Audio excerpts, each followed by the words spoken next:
All right, there we go. Hey, Nick. All righty. All right, can you guys see my screen okay? All righty. All righty, we're going to finish up chapter 7 here. We were going to do 7.8, which is convolutions, but I want to make sure that you guys have some time to review for that final. I know it's a lot of pressure, so I want to make sure we have hopefully a full week to review. So we're just going to finish up with this one. So in the last section, let me save this really quick.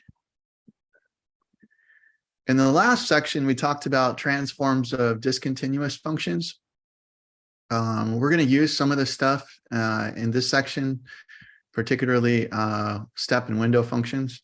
So yeah, let's move on to this one. So again, if you're taking electronics classes and signals or control theory, you're going to run across some of this stuff. So finally, okay, it's transforms of periodic functions. And then we're also going to do, I guess I should call them real power functions. And yeah, so we'll talk about both of those. We've taken transforms of power functions before, but they've always been integer power functions that look like this with an n, and it's kind of restrictive. So in this section, we're going to allow you to basically put any real number in there, and then we'll develop a transform rule for that. Okay, so yeah, so we're going to talk about periodic functions. We're going to kind of classify them and come up with a shorter way of or a way of describing them, and then we're going to window these functions like we did in the last sections.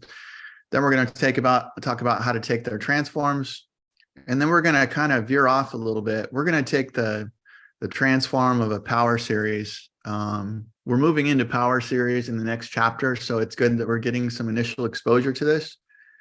And then ultimately our goal at the end is to take transforms of real power functions like t to the r. And so we have to develop that. So that's by way of the gamma function, which we'll talk about today. And yeah, so we'll get there. All right, starts out pretty easy though. So yeah, we're gonna discuss periodic and power functions. So periodic functions. These functions are going to arise a lot when you're talking about, sinusoidal vibrations and structures, electromagnetic oscillations, AC machineries, and microwave transmissions. So first part of our lecture, we'll kind of deal with that. And then power functions, these occur in other areas, like when you're working with the square cube law of biomechanics, cube rule of electoral politics, Coulomb's inverse square law, and then power series, power functions, they occur in lots of places, but one of the places they really come up with or come into is going to be integer power. Well, we could do both power functions. So power functions in general come up in Taylor series expansions. Okay, so here we go. Periodic functions. This is going to be kind of a review, hopefully. So let's say we have a function f of t. That function is periodic with period t, where t is not equal to 0. The way you can determine that is if you were to plug in a capital T into the function and it just repeats. In other words, if you forward shift in time or backward shift by capital T units, the function ends up being right on top of itself. So you can imagine this for like the cosine function. The t value, the capital T value would be 2 pi. You move the graph, you shift it 2 pi units, it ends up right back on top of itself. Okay, but there's lots of other periodic functions besides the trig function. So for example, this is a square wave function. Okay.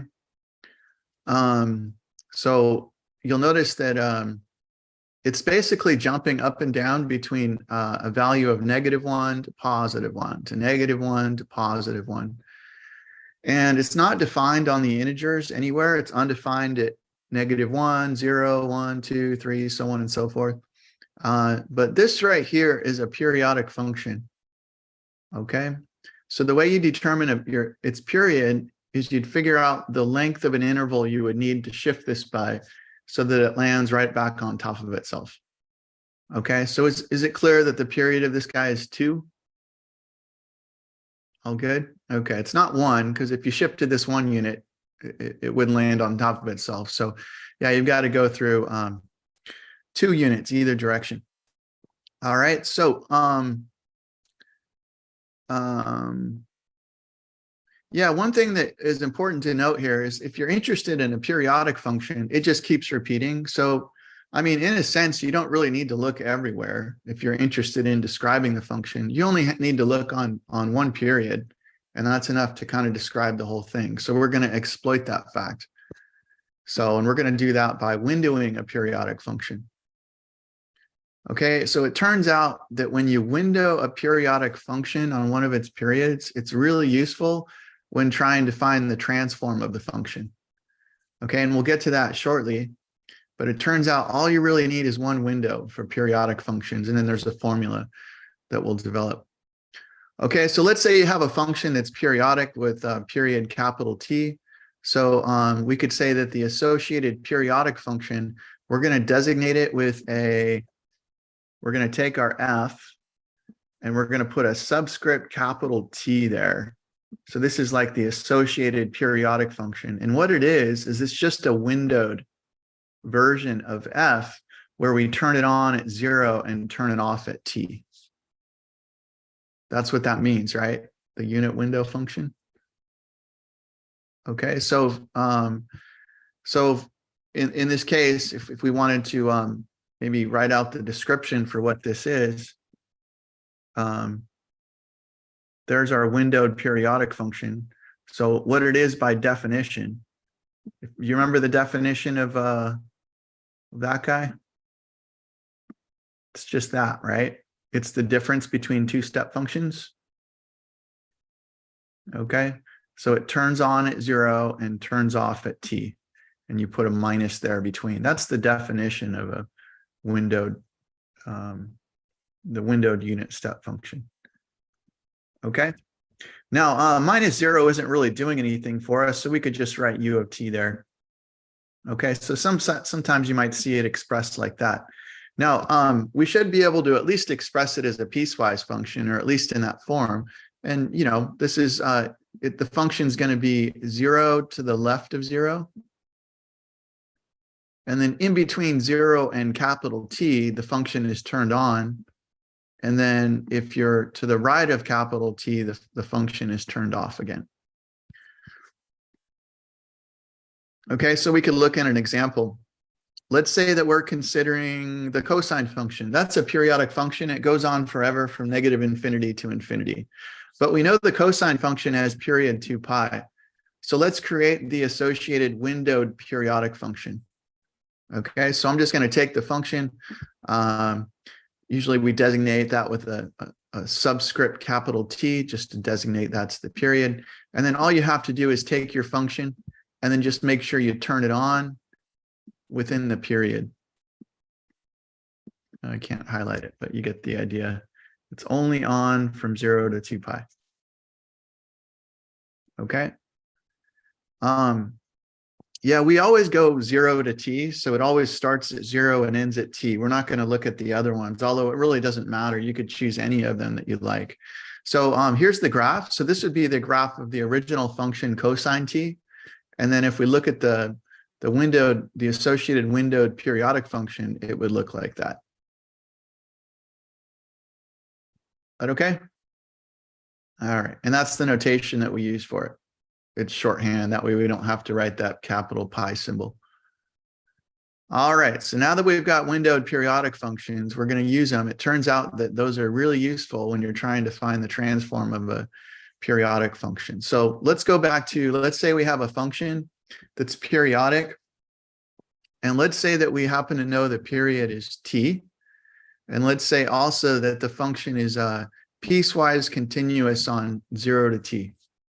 Remember, there's a couple things you need for a function to have a transform. You need for it to be piecewise continuous and of exponential order. But we kind of get exponential order for free. You know, if it's periodic, then that means it's not growing to infinity. So there's no problem with it growing faster than an exponential. So we don't really have to worry about that, although we'll talk about it shortly. But here's the conclusion. We're going to show that if you take the Laplace transform of the windowed version of the function, then what you get is the Laplace transform of the non-windowed version times 1 minus e to the negative s capital T, where T is the period. And the reason why this is helpful is because if you take this equation and you solve for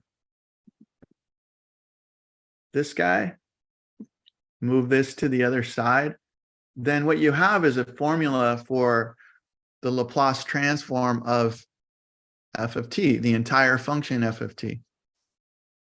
And you can see what it requires. If you want to find the Laplace transform of f of t and it happens to be periodic with period t, all you really have to do is find the Laplace transform of the windowed version and then divide by 1 minus e to the negative s capital T. All right, this is the formula that we're going to use, but let's prove it real quick.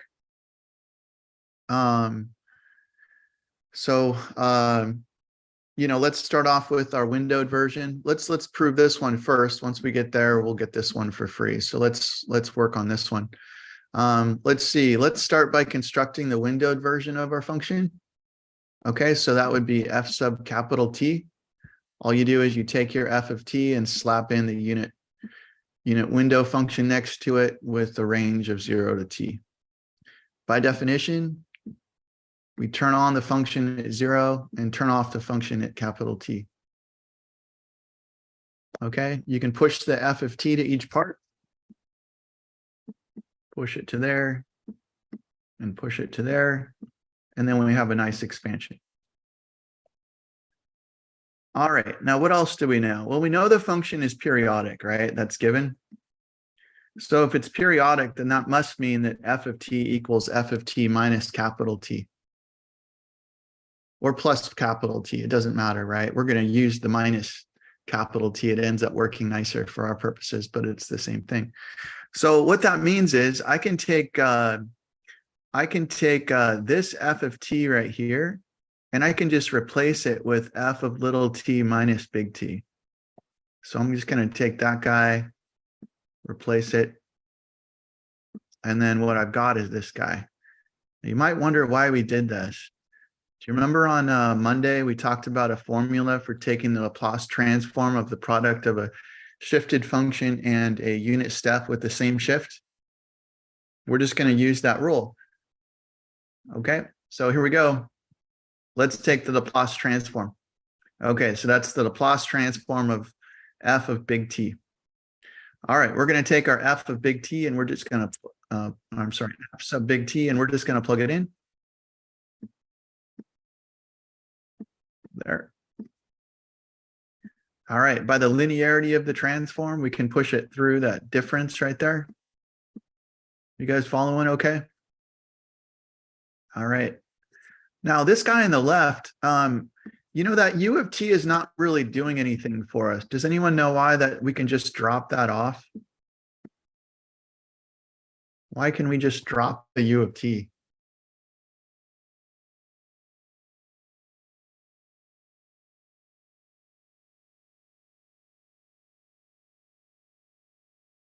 What does that u of t do? Do you remember what u of t does? It turns on the function at time t equals 0. 0, right? Okay, but we're taking the Laplace transform, right? Do you remember Laplace transforms? We don't care about the negatives, right? So this is just going to be a 1 as far as we're concerned, because we're only looking on the right side. So for our purposes, it doesn't really matter that it's equal to 0 to the left of 0, because when we take the Laplace transform, all we care about is at 0 and to the right, 0 to infinity. So we can just drop it off. All right, and I'll leave this one the same. Okay, now the Laplace transform of little f of t, well, that's just big F. All right, now we're going to use the translation in T theorem, the one I said where we have to get the shifts to match up, and they do match. And if you go back and look at the translation in T theorem, what you end up getting is a negative e to the s, in this case t, that's the shift, times f of s. And then we can factor out an f of s like so. And so now we've got this relationship. This is equal to that. So we've proved We proved that. The last part is just solving. Just take this equation and solve for f of s. That okay? All right, so let's go ahead and use it. So let's do it on the square wave function. So again, it doesn't really matter what happens over here on the left. So I kind of shifted everything over so we can see more of what's happening on the right side. All right, so we'd like to take the Laplace transform of this entire function from 0 to infinity, but we're going to use this theorem that we just developed. The nice thing about this theorem is that all we really need to do if we want to find the transform is find the transform on just one period and then just divide by 1 minus e to the negative st. So that's what we're going to do. We're going to window the function. So that's the windowed version of the function. And then we'll just find the transform of this guy. And then we'll divide by 1 minus e to the negative st. And that'll take care of it. So let's do it. All right, so first we need to express the function. So, this is the original function was periodic with period 2. So capital T is 2. We need to window it. This is actually 2 windowed functions in there, right? So we would write this as the sum of this windowed function plus that windowed function, right? And I multiply by 1 in front here and -1 in front there. So this is that guy on the left and this one is that guy on the right. That okay? All right, now we can simplify this a little bit. The 1's not doing anything and we could just change that into a minus. Okay, so now we've got our associated windowed periodic function. All right, so let's take the transform of this guy. All right, so the transform of that guy. So we'll just take our definition and we'll just plug it in. Just plug it in right there.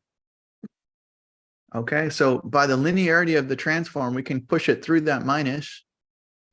And then we've just got these 2 transforms to handle. But we did this in the last section, right? We have a formula for the Laplace transform of a unit window function. It's very easy to do. It's the same form on the left and the right here, but you just take the starting and ending value and you just plug them in. So put in a 0 there and a 1 there. So e to the negative s times 0 minus e to the negative s times 1 all over s. And we do the same thing for the other one. Plug in a 1 there and a 2 there divided by s. All right, the rest is just some algebra. This guy becomes a 1. We'll add them together and we get this guy. All right, so we're not quite done yet. What we figured out is the transform of the periodic window function, or the windowed periodic function, right? All right, so all we have to do is take this and put it up top in our formula, and then just divide by 1 minus e to the negative st, and we'll be done. Okay, so put it up top, divide out. You'll notice we get a little cancellation there. Or do we get a cancellation? Yeah, we get one thing to cancel. Move the s downstairs. Hold on, did I not do this right?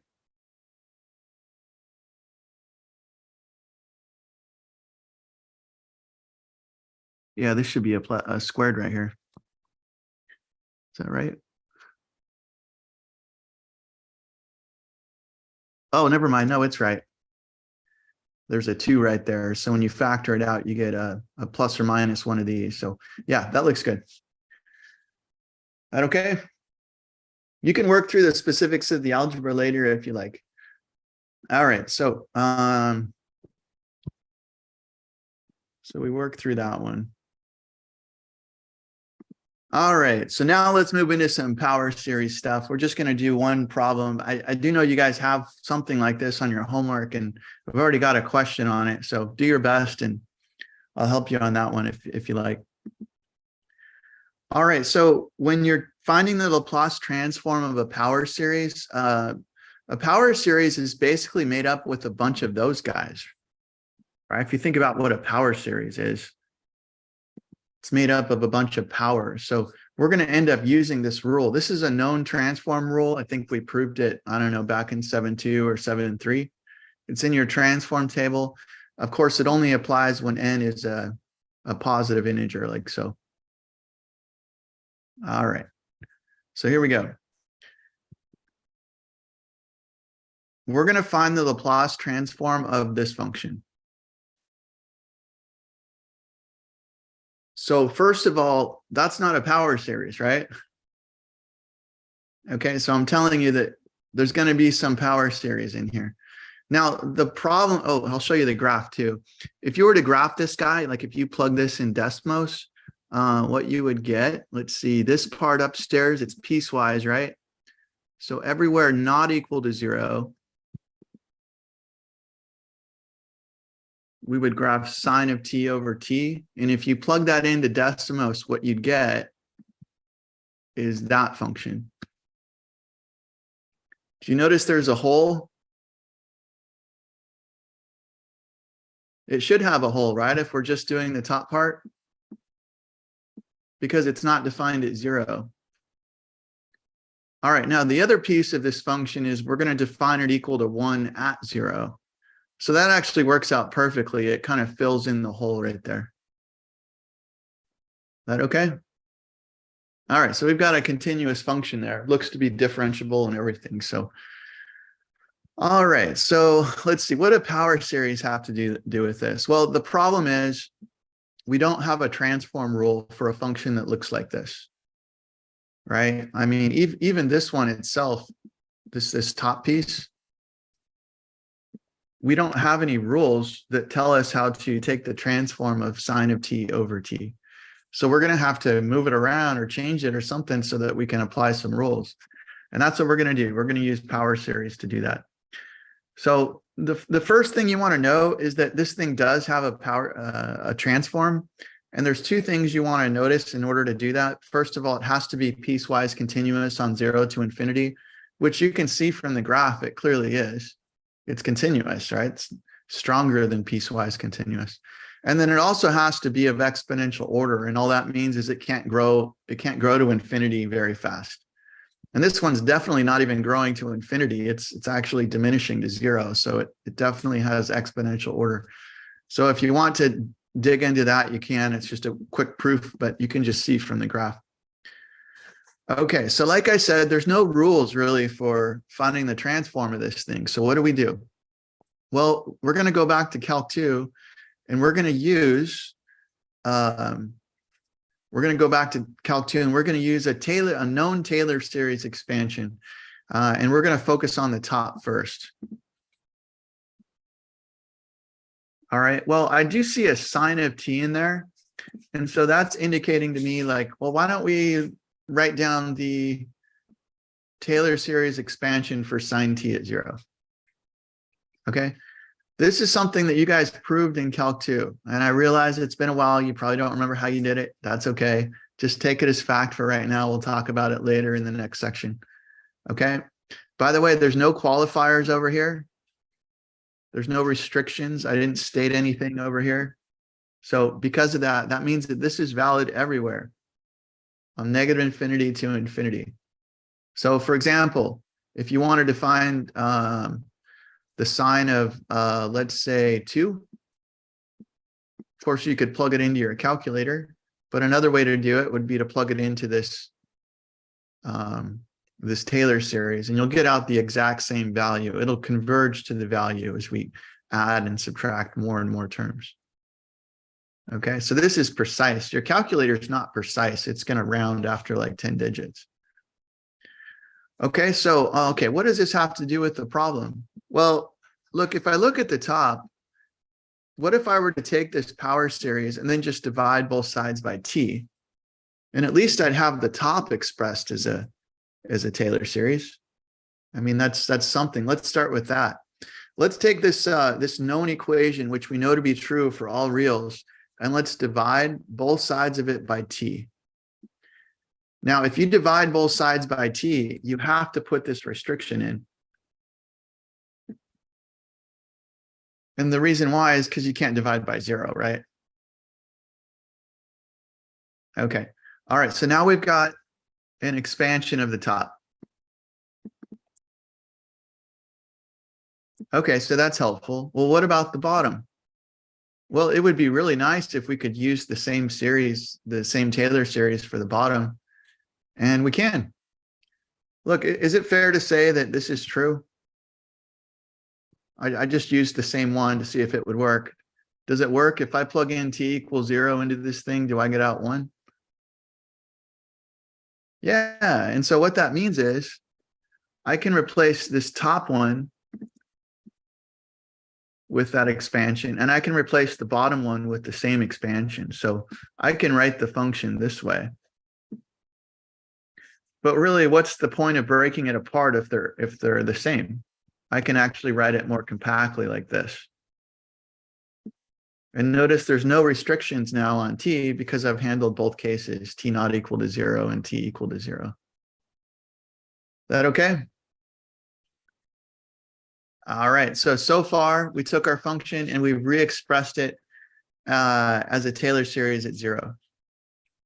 All right. Now what? Well, here's the nice thing about this. We're going to use this. We're going to use this guy now. Okay. Well, we want to find the Laplace transform of our function. So let's just plug in our function. There it is, plugged in. Now the transform is linear, so we can push it through all those differences and sums right there.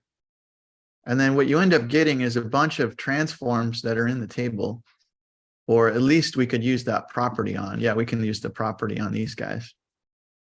Okay, like the Laplace transform of 1, that's a known transform. That's just 1 over s. Laplace transform of t squared, you could just use this formula, although we have done that one. And then t to the 4th and t to the 6th and t to the 8th, you could just use that formula, and you could basically keep generating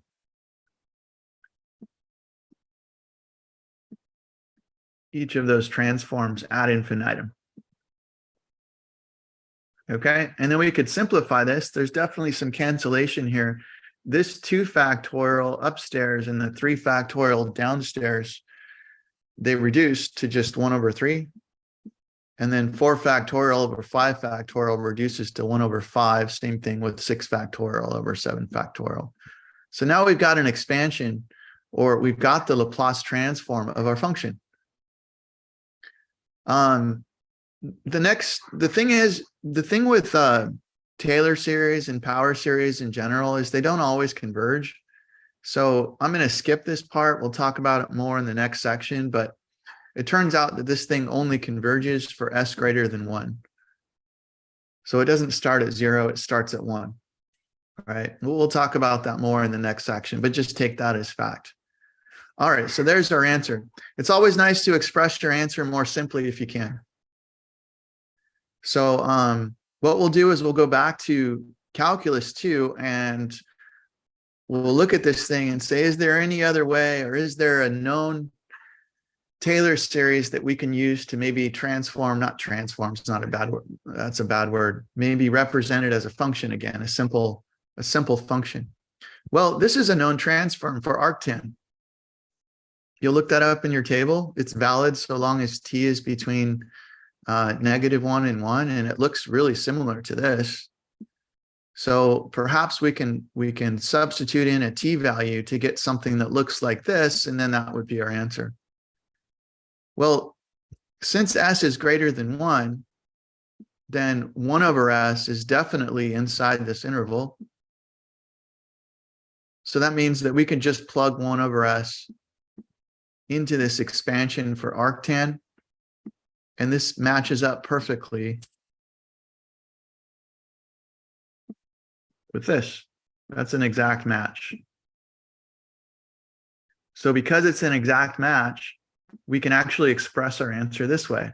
So this would be a more simple expression of the solution. So the Laplace transform of f of t is arctan of 1 over s, so long as s is greater than 1.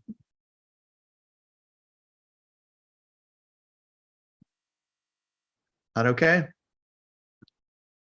All right. Yeah. And like I said, I know power series, it's been a while, and we'll talk more about it in the next section. We're gonna try and start at kind of the beginning, but so don't worry too much if this is a little confusing. We'll get into it more later. Okay. All right. So that's it for that one.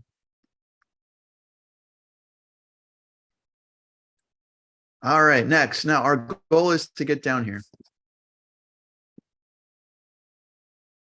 Oops, I lost it. Hold on a second.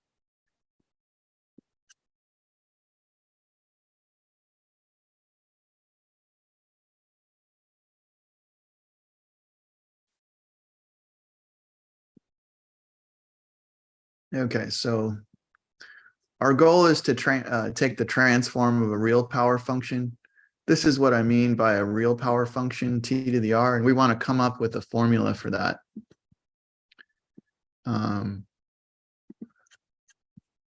In order to come up with the formula, it turns out that we have to do it by way of something called the gamma function.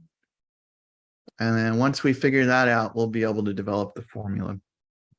So let's talk about the gamma function. All right, so first of all, we already know this rule. That works for integer power functions, right? So long as you have a t to the n where n is a positive integer, you can use that rule. But again, what if you have t to the r, where r is a real number? We need to develop that rule. All right, so this is done by way of the gamma function. So this is just a function by definition. This is what it is. We use this capital Greek letter gamma, and we write it out like that way. You'll notice it's basically like an integral transform again. It looks a little different. It's not the same as the Laplace transform integral. So it's the gamma integral. All right, so what does this function look like? Well, this is what it looks like. If you were to graph this thing, it looks like this. All right, it's not exactly obvious why, but given enough time, you could plug in values into this integral, evaluate them, plot a bunch of points, connect the dots. You'll see that some values it's not defined. For example, if you tried plugging in a 0 or a -1 or a -2 or a -3, it doesn't converge to anything. So, but that's what the graph of the gamma function looks like. Is that okay? All right. Wait, what's your axis on that graph? Because it's right now the x-axis is t, but there's Oh no. yeah. You know what? You're right. That should be a u. So, or that should be a t. It doesn't matter, but you're correct. Yeah. So we could do the u axis or change that to a.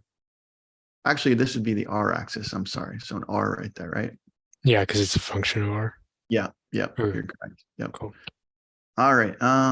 Okay. So this function we're going to talk about, and it comes up. Let's see. Where does it come up?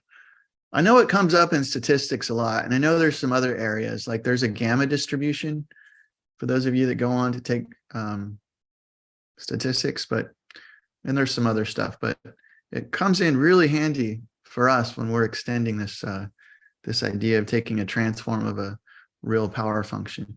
And it turns out there's really two important facts that we need about it. These are the two facts that we need about it. It turns out that the gamma of 1 is 1, and it also turns out that gamma of r plus 1 equals r times gamma of r. All right, we're going to prove these really quick because they're important. We're going to use them in just a minute to develop the formula. So we'll just do these, and that's really all we need. So the first one's pretty easy. Gamma of 1. Okay, let me write down the formula again so you can see it. There's the formula. So all I'm doing is I'm taking a 1 and just plugging it in there for r. Okay. So once you plug it in, you have u to the 0, which is 1. So then you're just integrating. You have an improper integral from 0 to infinity of e to the negative u. You guys can evaluate that. Let n go to infinity. and you end up getting 1. So we've proven this first rule right here.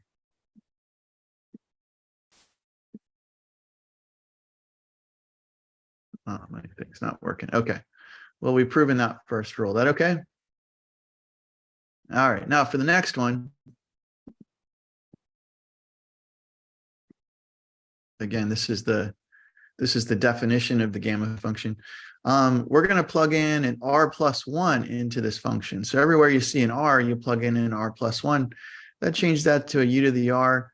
The rest is just, we'll skip over this, but it is going to require some integration by parts. In any case, what ends up happening when you're done is you do end up getting r times gamma of r. Okay, you're welcome to go through the specifics if you like, but okay, so what we've done is we've proven these two facts, and we're going to come back to them shortly. All right, so what's the point of this gamma function? Well, these two facts are basically what unlock the transform of a real power function. Okay, these two facts are going to be used. And the way we do this is by way of by extending the factorial function. Do you guys remember the factorial function? We've used it so many times in Calc 2, and I think you probably saw it back in algebra. Remember this guy? Okay, so you could graph one of these. I don't know if you can see this. Can you see the factorial? So 0 factorial is 1. There should be a dot there. Oh, I got to start at 0. There we go.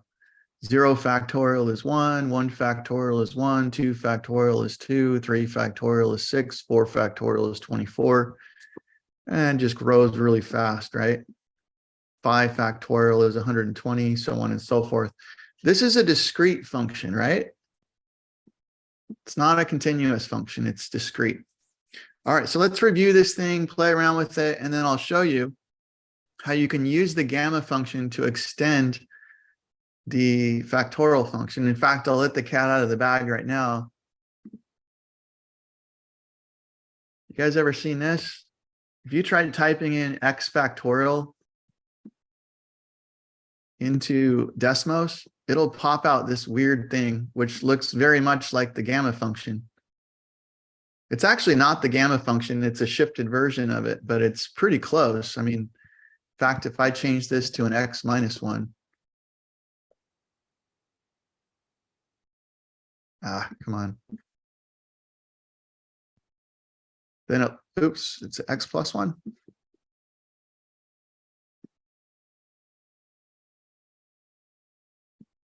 Oh, no, it is x factorial. Okay, I'm thinking of it. It won't graph the gamma function for me. That's right. All right, we'll get there. We're going to do it in here anyway. All right, so just to remind you how the factorials work, 0 factorial is a special definition. It's included in the definition. So we just define that by convention to be 1. It turns out in mathematics, things make more sense if you define 0 factorial to be 1. So for our purposes, it is 1. So here we go. We saw these in the graph, and you could just keep building all your way up. But the thing is, you might wonder, like, have you guys ever wondered this? Like, what would it mean to take something like 4.9 factorial? I mean, when I used to think about this, I thought, okay, well, if it's 4.9 factorial, I just subtract 1 to 3.9, and then 2.9, and then 1.9, and then 0.9. And then do I keep going? Maybe I'll stop right there. So you might think that, but I mean, how would you handle something like this? 0.4 factorial. You can't even really subtract 1, right? Or what about negative 3.7 factorial? That doesn't really make sense because you could keep subtracting 1 ad infinitum, right? So as of right now, the factorial, the definition does not allow us to plug in these numbers. It only allows us to plug in non-negative integers. So it would be nice if we could take this function and extend it, make it larger, put an addition to it. So you can kind of think of it like you're building, like you have a house that's already fine and people live in it, but then you're adding structures around it to make it better. That the original house is still intact, but we're just going to add on to it. Okay, so that's what we call an extension. And the idea with an extension is you want it to be well behaved. Okay, so here's n factorial. See that guy right there? There's a ton of different extensions. In fact, I'll draw some. Hold on, I need to get my mouse working again.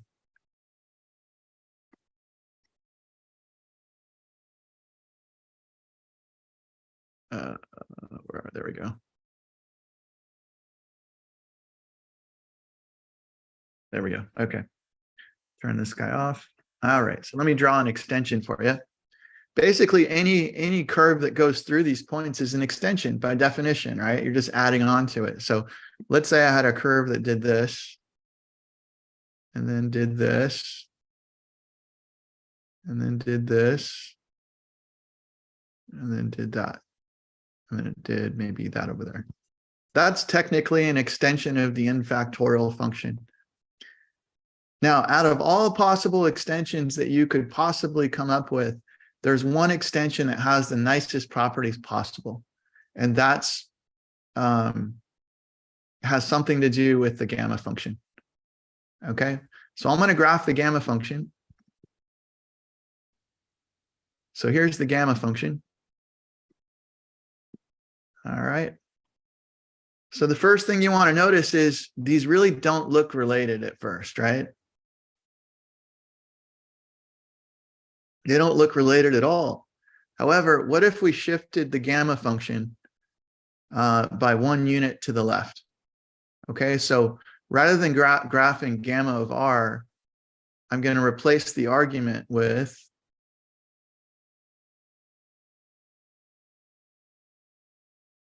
I have it backwards. I coded it backwards. Sorry. That should be r plus 1.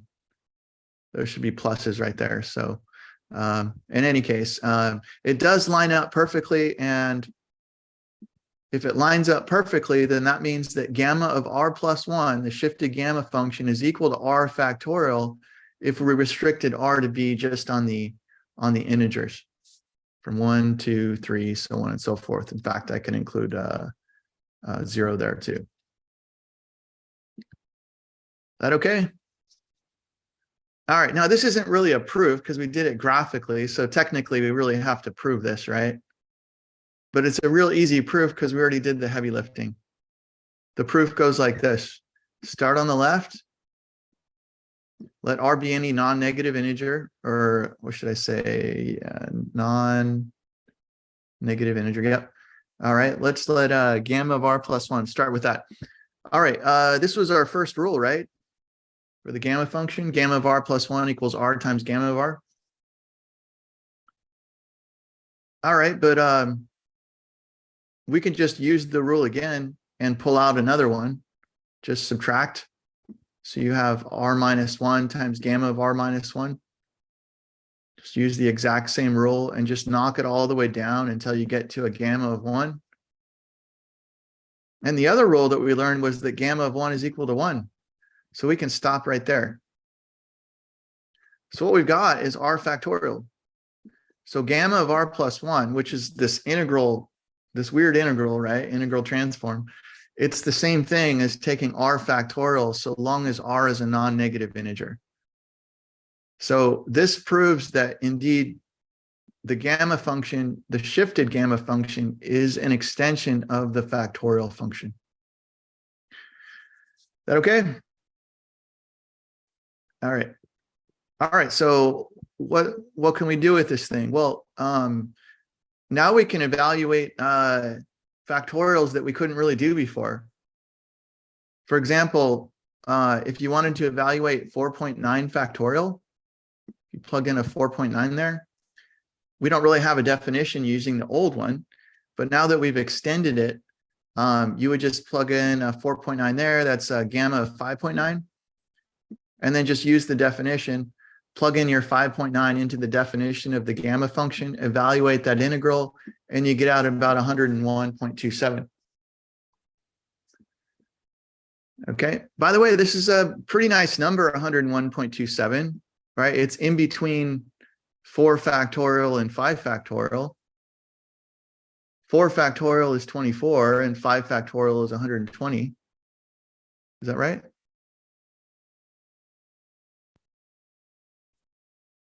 Four factorial is 24, 5. Yeah, okay. So it's in between those. So that seems reasonable. And the same is true for everything. So it's really drawing this nice, like well-behaved graph that's connecting the points, kind of like you would do if you were a kid filling in the coloring books. You want the curves to be as smooth, the interpolation to be as smooth as possible.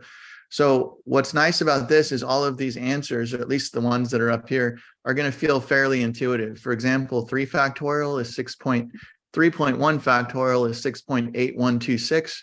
Kind of makes sense because 3 factorial is 6 and 4 factorial is 24. So it makes sense that it's between 6 and 24. You guys following? Okay. All right. But here's the thing. It actually unlocks some other things too. Like, what does 0.4 factorial mean? Well, now we're over here on the graph, right? 0.4. We couldn't do it using the old definition, but now we can just plug in 1.4 into the gamma function by definition, right? Or by this theorem. Plug it in and we end up getting, well, that's not right. Hold on, let me evaluate this. You just got off by a line. Gamma of negative 2.7. Is it negative?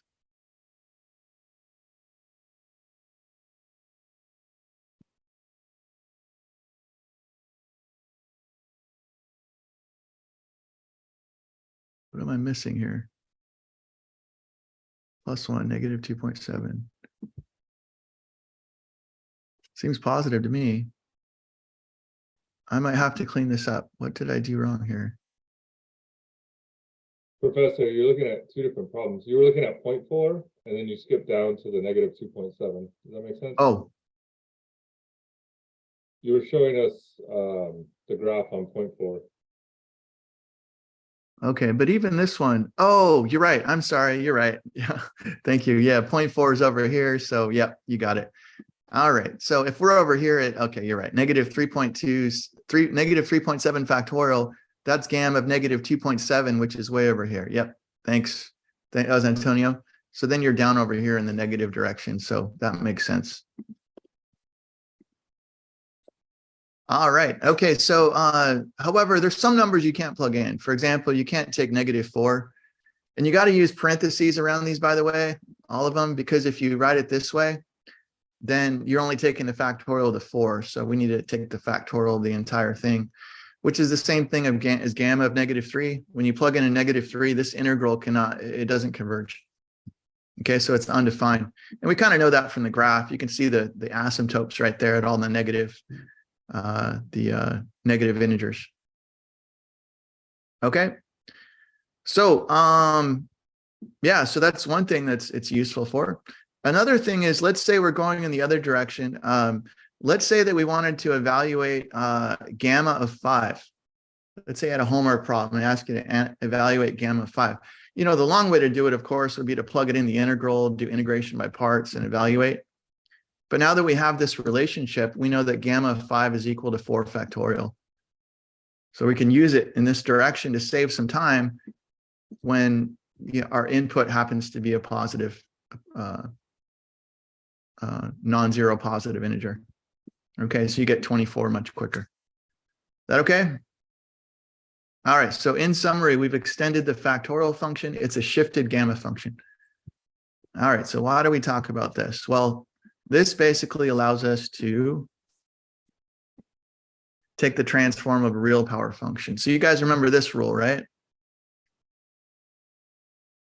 All right, so wouldn't it be nice if we could replace that t to the n, in fact, replace all the n's in here with a real number r and get rid of this? It would be nice, but you can't just make up your own rules. But we do know this. We know that gamma of n+1 is equal to n factorial when n is an integer. So we can at least do this to start. We can replace the n factorial with gamma of n+1. And we know the rule still holds on the integers, right? 1, 2, 3. All right, now our goal is to relax this condition. We want to allow n to be any real number. We want to get rid of this guy. We want to replace that with an r. And the question is, can we do that, right? You can see the parallel. It would be nice if we could. It seems like it's definitely set up to work that way. And it turns out you can. That's the nice thing about using the gamma function. Once you replace n factorial with its equivalent with the gamma function, it unlocks the rest of the real numbers. And now we can replace the n with an r. The proof is pretty easy.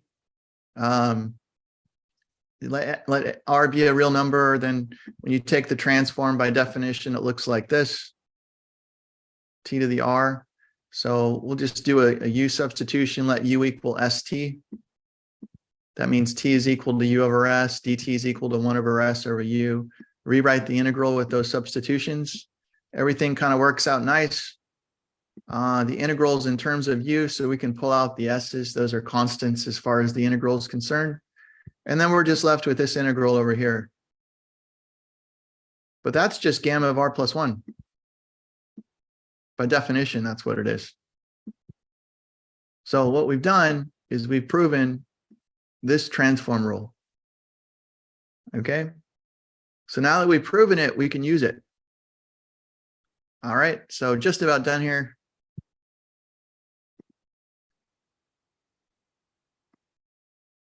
Let's use it on this guy. So the thing I want to point out here is that 3/2.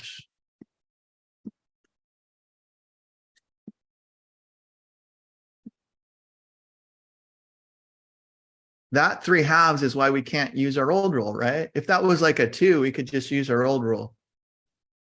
The fact that it's a 3/2 is not an integer, right? It's not 1, 2, 3, 4. It's in between. And so because of that, we can't use the old one that involved ends. But we can use the new one. We can use this one. All right. Now, all this guy is going to do is just shift us a little bit, right? You remember whenever you take a function in the t domain and you multiply by an exponential, it's just going to shift it. So we're going to incorporate that as well, but that's the easy part. And then when we're doing this problem, we're going to use a known fact about the gamma function. Gamma of 1/2 turns out to be square root of pi. So we'll just assume that's true for right now. And I'll show you a proof in just a minute on how to do that. But in this problem statement, we'll just assume that's true. All right, so here we go. So I'd like to take this Laplace transform and I'm multiplying by e to the 2t. So I'm going to use that old transform rule where we multiply by e to the 2t or an exponential. And so I want to identify this function as being the f function. Okay. Now we're going to need the transform of this guy, right? Because we're going to have to shift the transform. So let's just go ahead and find the transform now before we do our work. F of s of this guy, we would just use our new rule that we just created. It's gamma of r plus 1 over s to the r plus 1, and then just simplify so we could write it that way, just using this rule. You guys following? Okay. All right, so we're ready to go. I've got little f and I've got big F. So now let's evaluate. So let's start there. I'm going to replace this guy with little f of t. It's easier for me to see the rule when I have it written like that. And then I'll apply the translation or Ness theorem, which tells me when you multiply by e to the 2s, you're just going to get the transform of little f shifted by 2 units. So this will be the result. Capital F of s minus 2. That's all this e to the 2t does. It just shifts the transform of that. Luckily, we've already done the work for f up here. So all I have to do is take my f and replace the s with s minus 2. So I'll just take this, replace the s with s minus 2, like so. All right, the rest is pretty easy too. On the top, we have this rule for the gamma function, which is kind of recursive. You can pull out the, what was it? Gamma, what was it? Yeah, here is gamma of r plus 1 equals r gamma of r. So I'll pull out the, let's see, r plus 1, that would be 3 halves plus 1. Pull out the 3 halves times gamma of 3 halves. And I'll do it one more time, which allow me to pull out a 1/2 times gamma of 1/2. That's a known Laplace transform that was given in the problem statement in square root of pi. So I'll place that with square root of pi. And there's our transform. Is that okay? All right. I'm not going to do this with you today, but if anyone's interested on why gamma of 1/2 is square root of pi, I wrote out a multivariable calculus proof for you to see what's happening. And you do get square root of pi if you're interested in looking at that. All right, I think that's it. So let me turn off my recorder here. Oh, we're way early